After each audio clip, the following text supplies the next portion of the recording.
सबकी चिंता हरने वाले प्रभु श्री राम के आगमन के बाद भी आपके मुख पे चिंता का भाव क्यों महाराज? महाराज की चिंता अकारण नहीं है हनुमान। बाली के बल से श्री राम अनभिज्ञ हो सकते हैं, किंतु हम सब परिचित हैं। जामवंत जी उचित कह रहे हैं। बाली की शक्ति के समक्ष वानर श्रेष्ठ अधिक समय तक टिक नहीं पाएंगे। पर कदाचित आप लोग प्रभु श्री राम के बल से परिचित नहीं। सहस्त्रों राक्षसों का संहार करने वाले मेरे प्रभु श्री राम हैं वो। अपने वचन पे अडिग रहने वाले सूर्यवंशी हैं वो। उनका वचन व्यर्थ नहीं हो सकता। अच्छा जामवंत जी, आप बताइए, मेरे बल बुद्धि पे तो कोई शंका नहीं है ना आपको? महाराज, मेरा सामर्थ्य तो मेरे प्रभु के चरणों की धूल जितना भी नहीं है। मेरी शक्ति का स्रोत मेरे प्रभु श्री राम की भक्ति ही तो है, जिनकी कृपा से मैं बली हूं। उनके बल पे संदेह उचित नहीं महाराज। हनुमान, तुम्हारी शक्ति और भक्ति दोनों पर स्वयं से अधिक विश्वास है मुझे, किंतु मेरी शंका का कारण बाली का असमित बल है। वो बाली जिसके नाम से तीनों लोग थर थर कांपते हैं। सहस्त्र बाहु को पराजित करने वाला, बड़े बड़े राक्षसों का नाश करने वाला है बाली। उससे युद्ध करने वाले की आधी शक्ति हर लेता है बाली। इस प्रकार वो अपने हर शत्रु से अधिक बलशाली है। भला श्री राम और लक्ष्मण जैसे युवा योद्धा कैसे युद्ध कर पाएंगे उनसे? उनका सामना कैसे कर पाएंगे? मेरे भैया श्री राम के सामर्थ्य पर प्रश्न चिन्ह उठाने से पूर्व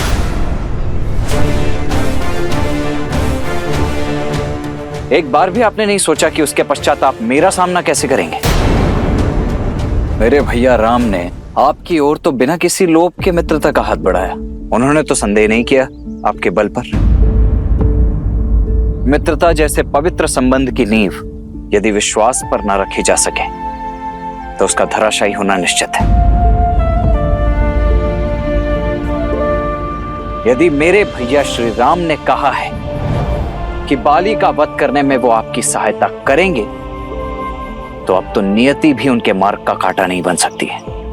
क्षमा चाहता हूं लक्ष्मण, किंतु मेरी शंका व्यर्थ नहीं है। श्री राम मुझे बाली से द्वंद्व करने के लिए कह रहे हैं। मुझसे बहुत शक्तिशाली है वो, मैं उसे कभी हरा नहीं पाऊंगा। और यदि श्री राम बाली को मारने में असमर्थ रहे तो मैं मृत्यु को प्राप्त करूंगा और सदा के लिए बाली के पाश में बंधने का विष मेरी पत्नी को पीना होगा। और यही नहीं, मेरे अपनों का क्या होगा? जिनका जन्म ही संसार की पीड़ा हरने के लिए हुआ हो, उन मेरे भैया राम की उपस्थिति में ऐसा हो जाए, ये संभव नहीं है वानरराज। एक मित्र की शंका दूर करने का दायित्व दूसरे मित्र का होता है, और शंका धमकाकर नहीं, समझाकर दूर की जाती है।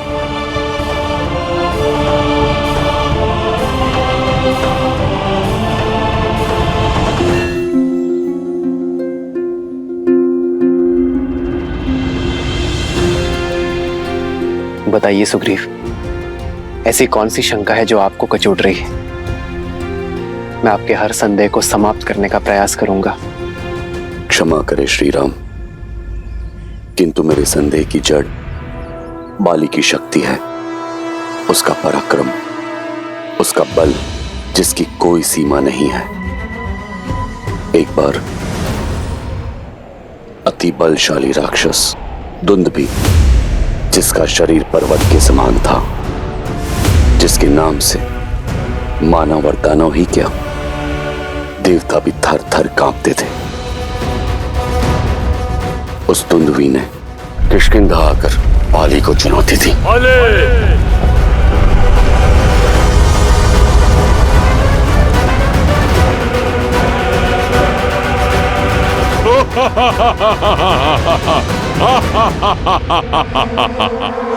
तो तू है बाली, तेरा यहाँ आना व्यर्थ हुआ। सुना था तू तो बहुत बड़ा बलशाली है, पर तुझे देख के लगता है तुझे युद्ध के लिए ललकारना ही मेरा अपमान है। आओ युद्ध करो। सत्य और मिथ्या दोनों का ही बोध हो जाएगा तुम्हें।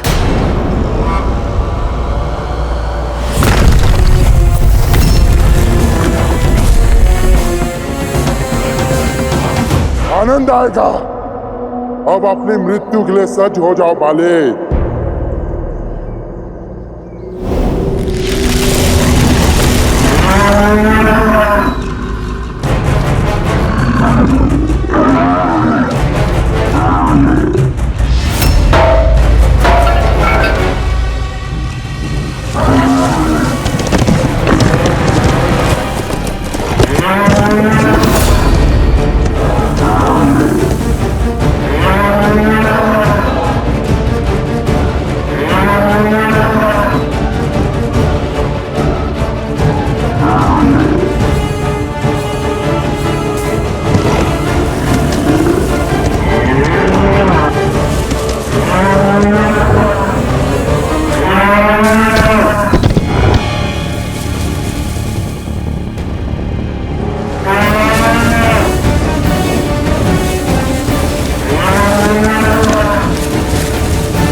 बाली के हाथों मारे गए महाकाय राक्षस दुंदुभी का कंकाल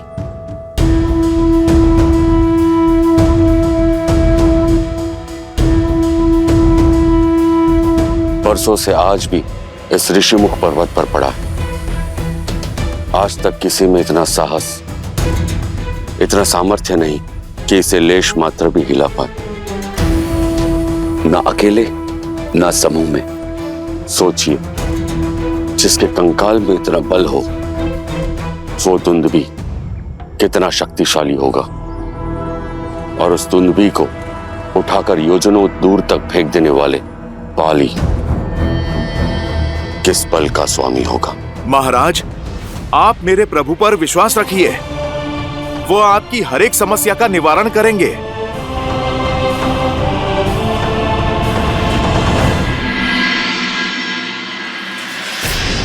इतनी सिद्धि, इतनी शक्ति, इतना ज्ञान होने के बाद भी मेरे भाई ने इतना बड़ा धर्म किया। एक पतिव्रता पत्नी, एक पराक्रमी पुत्र, एक सुंदर राज्य होने के बाद भी किसी और की स्त्री पर कुदृष्टि डालने का अधर्म किया है मेरे भाई ने, और इस अपराध के लिए मैं क्षमा प्रार्थी हूं। जब जानते हैं तो रोका क्यों नहीं अपने भाई को? विवश हूं देवी। हठी है मेरा भाई, वो अपनी हट से नहीं हट सकता, और मैं अपने धर्म से प्रण लिया था मैंने कि अपने भाई को धर्म के मार्ग पर ले जाने का प्रयास करता रहूंगा जीवन भर। इसीलिए उनके साथ हूं और सदैव उनके साथ रहूंगा। धर्मो रक्षितः रक्षित। आप चले थे अपने भाई का हाथ पकड़कर धर्म के मार्ग पर ले जाने, पर उनका हाथ पकड़कर कहीं स्वयं अधर्म के मार्ग पे तो नहीं निकल गए? कहीं ना कहीं आपके चयन का मार्ग दूषित तो नहीं हो गया है? क्योंकि धर्म सदा न्याय के साथ खड़ा होता है, अन्याय की ओट में नहीं। आपका आपके भाई का साथ देना आपका धर्म नहीं, भय से उपजी विवशता है। और ये विवशता आपके भाई की रक्षा नहीं, उनका नाश करेगी। देवी, मेरे हृदय में केवल सत्य का वास है। मैं जानता हूं कि मेरा भाई अधर्मी है, किंतु सत्य का हृदय में नहीं, आचरण में स्थान देना चाहिए।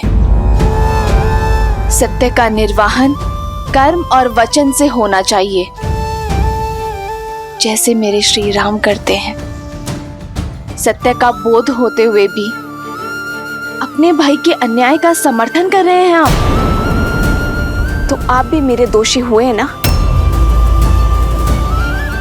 आपने क्षमा मांगी, मैं दे दूंगी, पर क्या आपका धर्म आपको क्षमा कर पाएगा?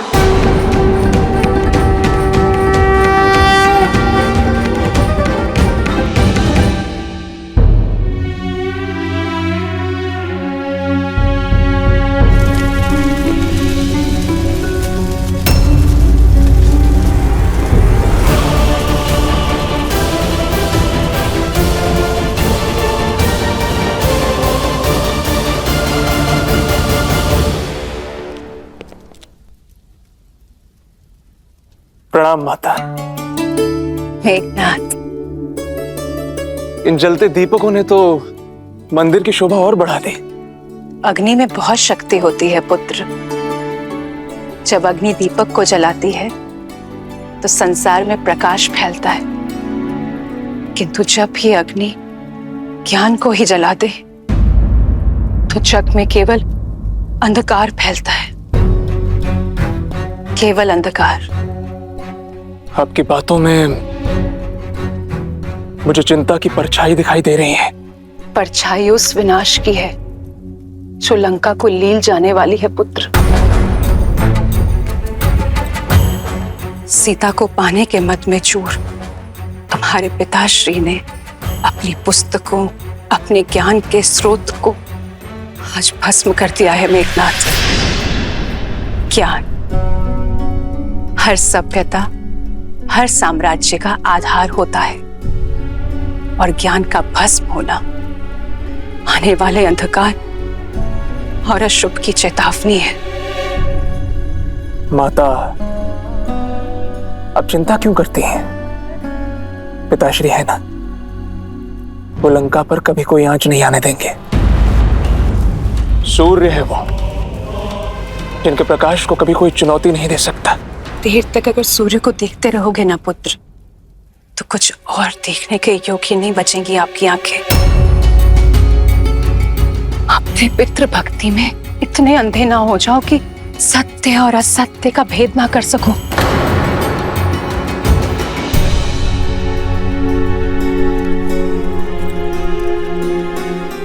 ये दीपक जलाओ मेघनाथ।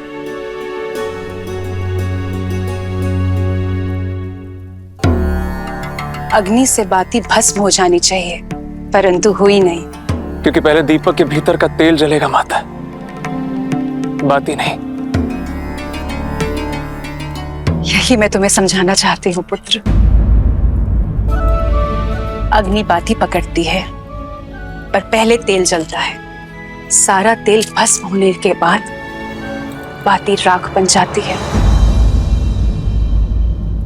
लंकेश के अहंकार और वासना की बाती ने अग्नि पकड़ ली है पुत्र, किंतु उन्हें अभी इस ताप का आभास नहीं होगा, क्योंकि पहले लंका का वैभव और उसके संसाधन जल जाएंगे, और जब उन्हें इस बात का एहसास होगा बहुत देर हो चुकी होगी पुत्र। मुझे भय है कि सीता के हरण पहले लंका तेल की बाती और उसके पश्चात हमारा पूरा परिवार बाती की भांति जल जाएगा मेघनाथ। केवल तुम इस विनाश को रोक सकते हो मेघनाथ।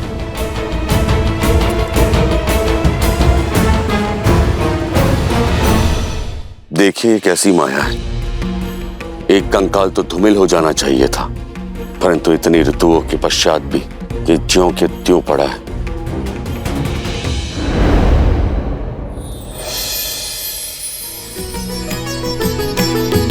हो कह सुग्रीव सुनहु रघुबीरा, बाली महाबल अति रणधीरा।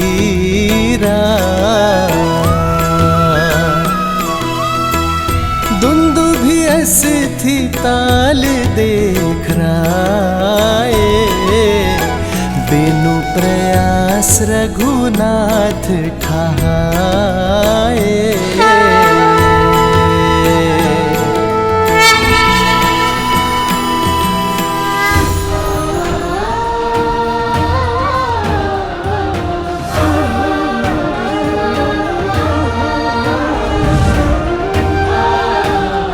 प्रभु श्री राम की, प्रभु श्री राम की, प्रभु श्री राम की।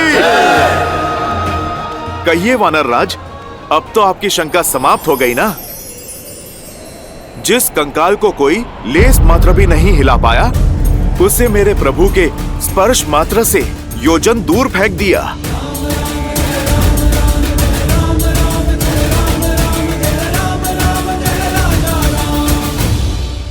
प्रतीत होता है कि आपकी चिंता और भी बड़ी है मित्र।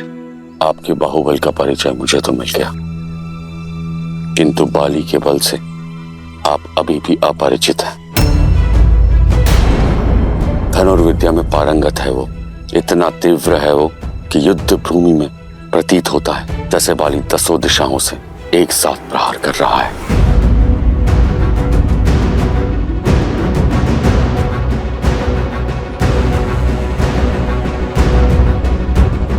अपने एक बाण से साल के 7 वृक्षों को भेद सकता है वो, इतना प्रबल है उसका प्रहार। आपके संदेह तो समाप्त ही नहीं हो रहे हैं वानर राज। लक्ष्मण, बोलने दो वानर राज को। मित्रता में हर किसी को अपनी बात रखने का अधिकार होता है, और फिर संदेह की धरा पर मित्रता का वृक्ष कैसे फल सकता है लक्ष्मण?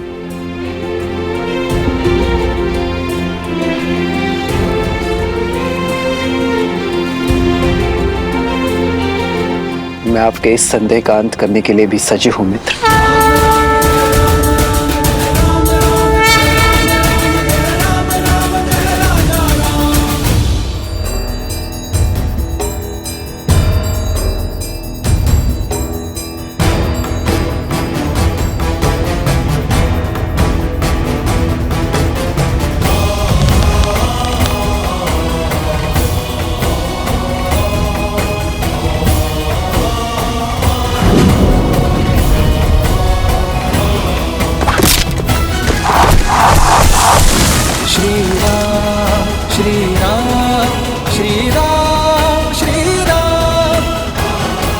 प्रभु श्री राम की, प्रभु श्री राम की, प्रभु श्री राम की।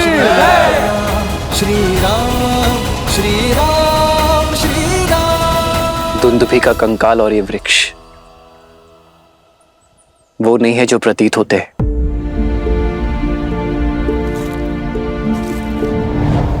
ये तो बाली के प्रति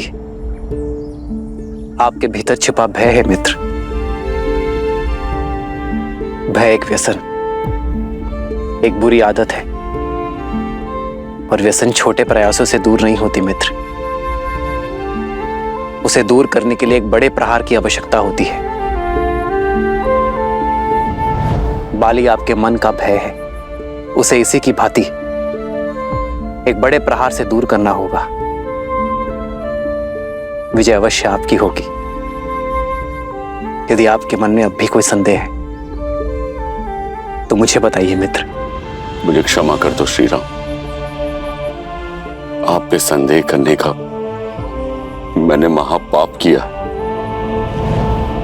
उठिए मित्र। ये आप क्या कर रहे हैं? जो हमारा संबंध है उसमें कोई छोटा या बड़ा नहीं होता। मुझे तो प्रसन्नता इस बात की है कि मैं आपके संदेह का अंत कर पाया। अब कल आप बाली को युद्ध की चुनौती देंगे।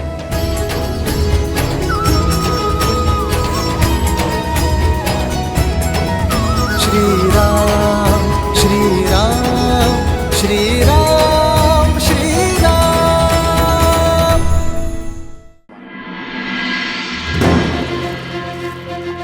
आइए प्रभु, आइए।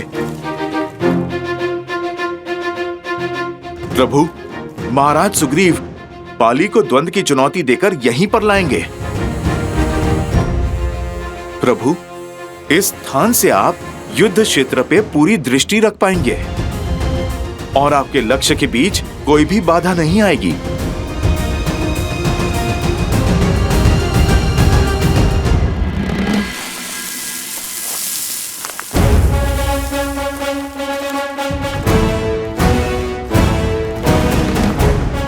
बाले, बाहर निकल। कहां चुप के बैठा है कायर? बाले, बाहर निकल, बाहर निकल कायर। बाले, सुग्रीव।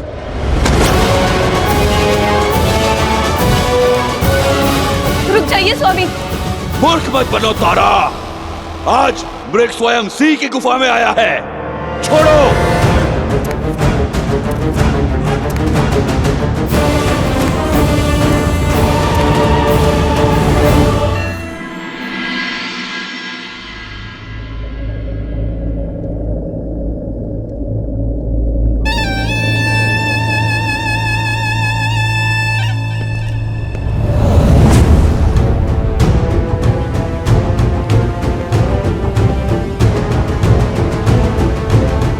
पिताश्री, आपसे आज्ञा चाहिए। स्पष्ट रूप से आपसे एक बात करने के लिए। प्रश्न ये है कि जो मेरे समक्ष खड़े होकर मुझसे बात करना चाहता है, क्या वो मेरा पुत्र है या लंका का युवराज? युवराज नहीं पिताश्री,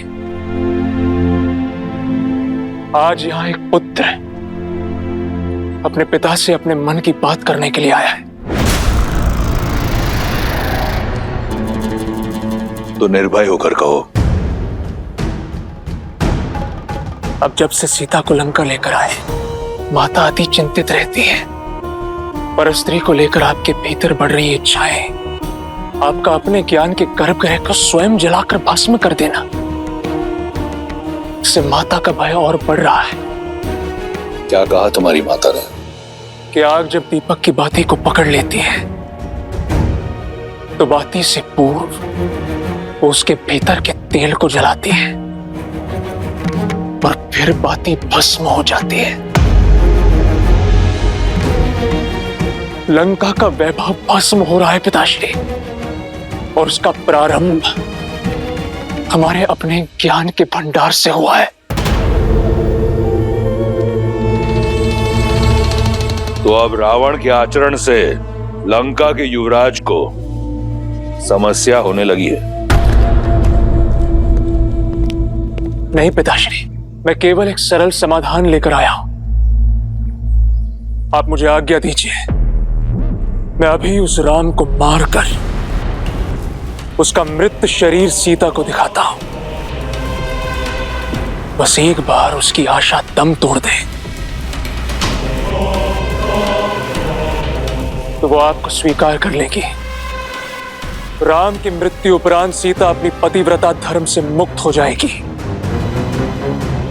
तब वो आपसे विवाह अवश्य करेगी, और आपसे विवाह होने के पश्चात सीता का हमारे परिवार का भिन्न अंग बन जाने के पश्चात आपकी प्रतीक्षा के साथ साथ माता की चिंताएं भी सदा सदा के लिए समाप्त हो जाएंगी। जब विधाता ने स्त्री बनाई तो उसे 5 नहीं 6 तत्वों से बनाया। वो छठा तत्व है चिंता। जब मैंने तुम्हारी मां को शादी का प्रस्ताव दिया तो वो चिंतित हुई। जब मैंने शनि को बंदी बनाया तो वो चिंतित हुई।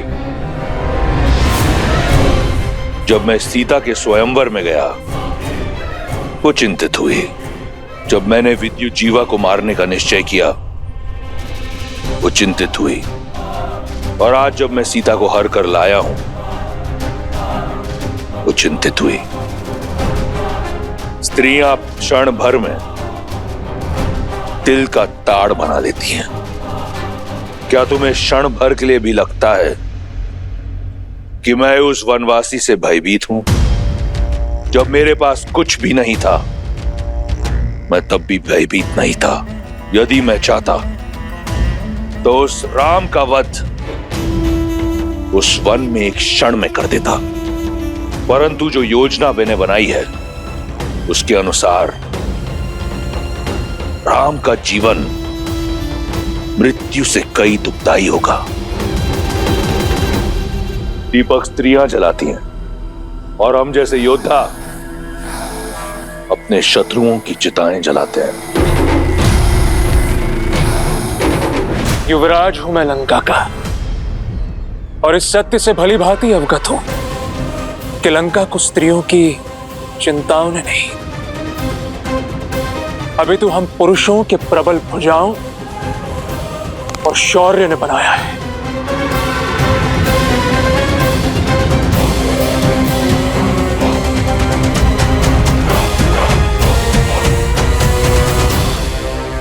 बाले बाले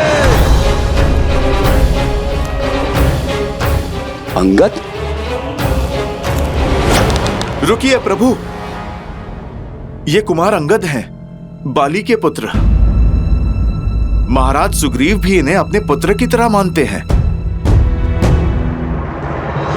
चाचा श्री प्रणाम। चाचा श्री यशस्वी भवा। आप जानते हैं पिताश्री आपके प्राणों के प्यासे हैं। क्यों आए आप यहाँ? लौट जाइए चाचा श्री। लौट कर ही तो आया हूं।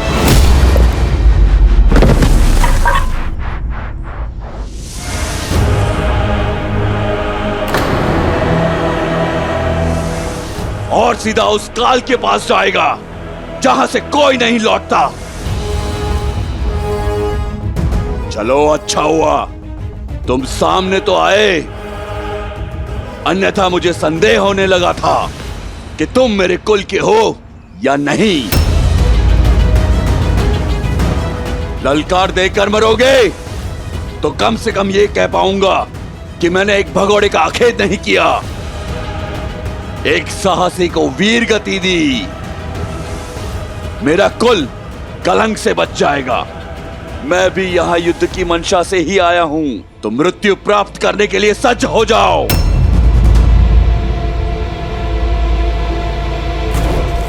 भागता कहां है कायर? आज तेरा अंत निश्चित है।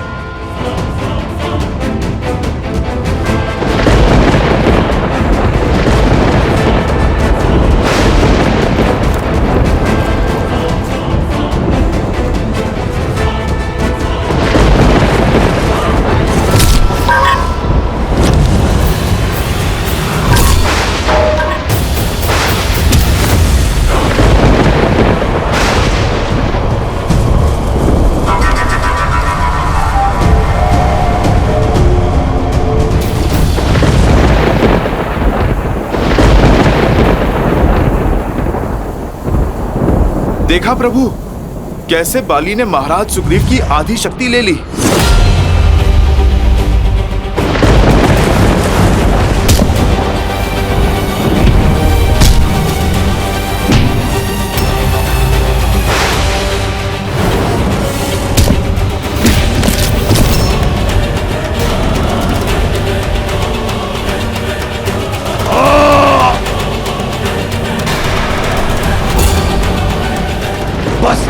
नहीं, और बल लगाओ चित्कार में कायर, और चीखो। तुम्हारी मृत्यु से अधिक प्रसन्नता मुझे तुम्हारी ये पीड़ा देखकर हो रही है। चाहूं तो मैं तुम्हें अभी तिनके की भांति मसल सकता हूं, किंतु मैं ऐसा करूंगा नहीं। जाओ और मूषक की भांति जाकर छिप जाओ अपने बिल में।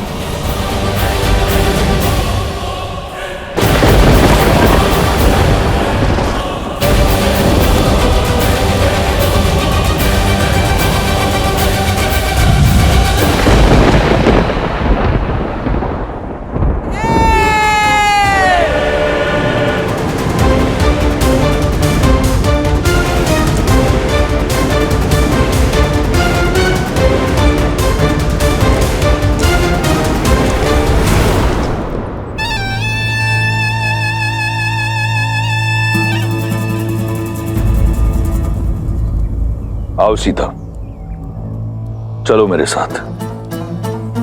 ये मेरा सबसे प्रिय अनुज, मेरा सबसे घनिष्ठ मित्र, मेरे पुत्र समान और मेरा सबसे विश्वासप्रद मंत्री विभीषण है। ये एक वनवासिनी का हरण करने वाले राक्षस का आदेश नहीं,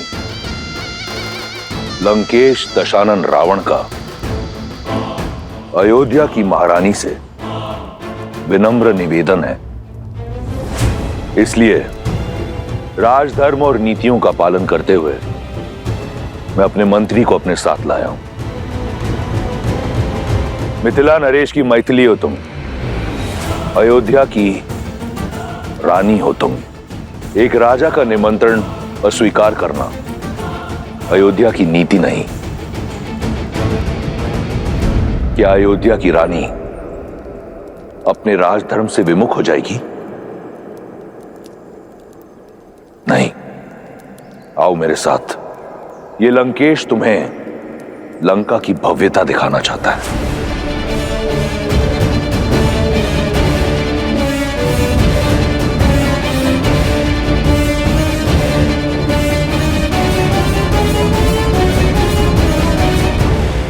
चलो।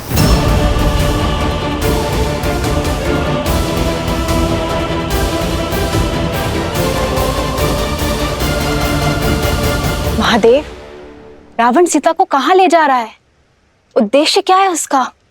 अहंकार। अहंकार का केवल एक ही उद्देश्य होता है देवी, स्वयं को दूसरों से अधिक श्रेष्ठ दिखाना। और रावण का प्रत्येक कर्म देवी सीता के समक्ष स्वयं को श्री राम से अधिक योग्य सिद्ध करने का प्रयास ही तो है, जिसमें वो सफल नहीं होगा। क्योंकि मन में मैल लेकर अनुचित कर्म करने का कितना भी प्रयास किया जाए, उसका फल कभी उचित नहीं होता। रही बात देवी सीता की, तो मिथिला से मिले संस्कार और अयोध्या की गरिमा को अपने आंचल में लपेटे प्रभु श्री राम से मिले प्रेम के बल के सहारे देवी सीता हर बाधा को पार कर जाएंगी।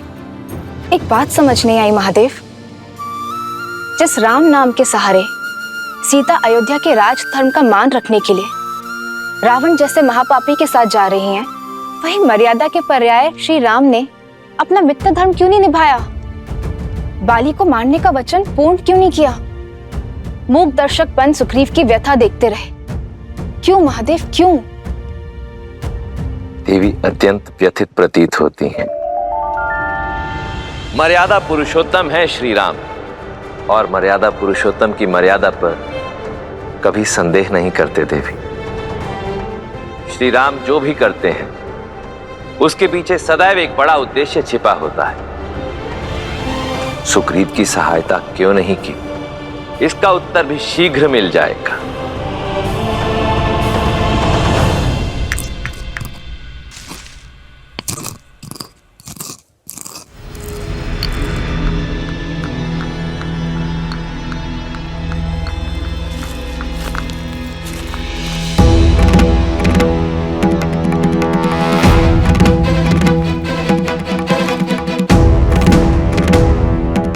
मेरे घाव पर औषधि लग रही है अयोध्या कुमार?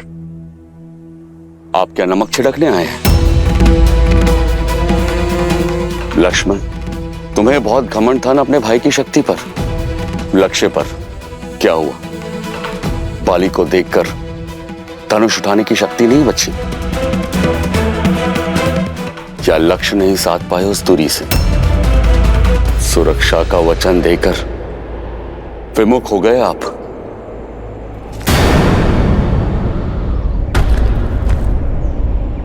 पर आपका भी क्या दोष?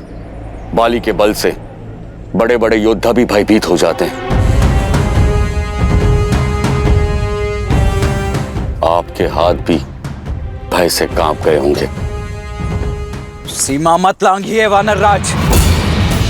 भूलिए मत, जिन पर लांछन लगा रहे हैं वो रघुवंशी दशरथ नंदन श्री राम हैं, जिनके शौर्य का तेज ढक सके ऐसा मेघ अब तक जन्मा नहीं है।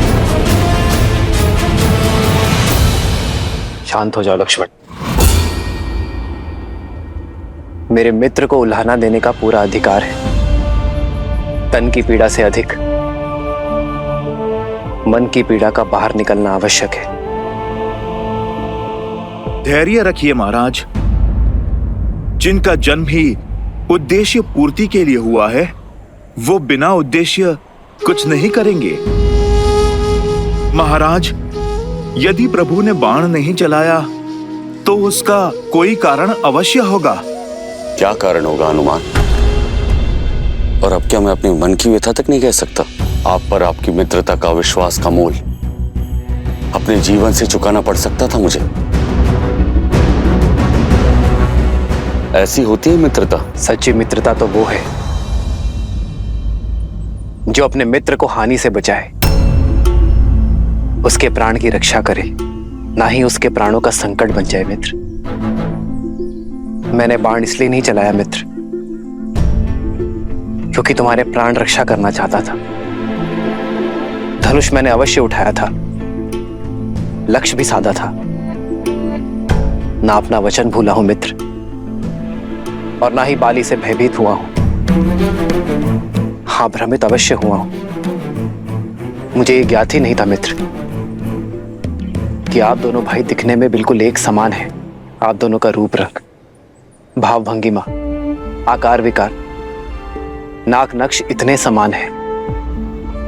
ये सत्य है मित्र कि मैं ये निर्णय ही नहीं कर पाया कि आप दोनों में से कौन बाली है और कौन सुग्रीव।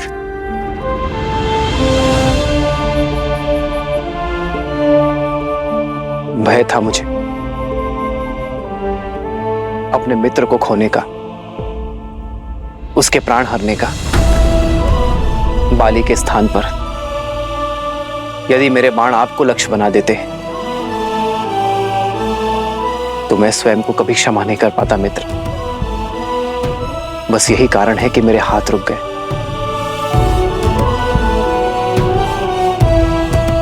आपके दुख का आभास है मुझे मित्र। मेरे कारण आपके तन और मन को जो पीड़ा सहनी पड़ी है, उसके लिए मैं क्षमा प्रार्थी हूं मित्र।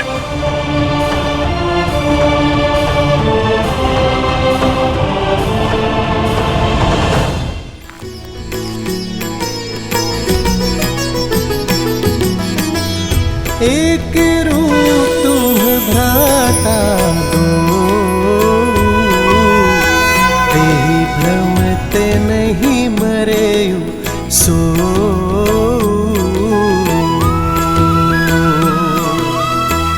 कर पर सासु ग्रीव शरीरा, तनु भाकुलिस गई सब पीरा।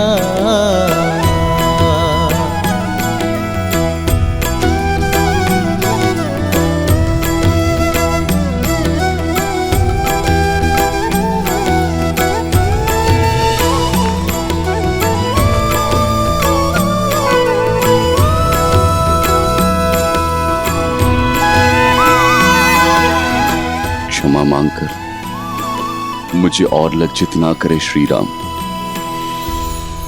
क्षमा तो मैं चाहता हूं, अपने अज्ञान के लिए ये आपका भाव नहीं समझ पाया। मन की पीड़ा आपके शब्दों ने हर ली और तन की पीड़ा तो आपके स्पर्श मात्र से ही समाप्त हो गई। मेरे सारे संशय दूर हो गए, हृदय के सारे द्वंद्व मिट गए। नई चेतना जगाई है आपने। धन्य है श्री राम, धन्य है।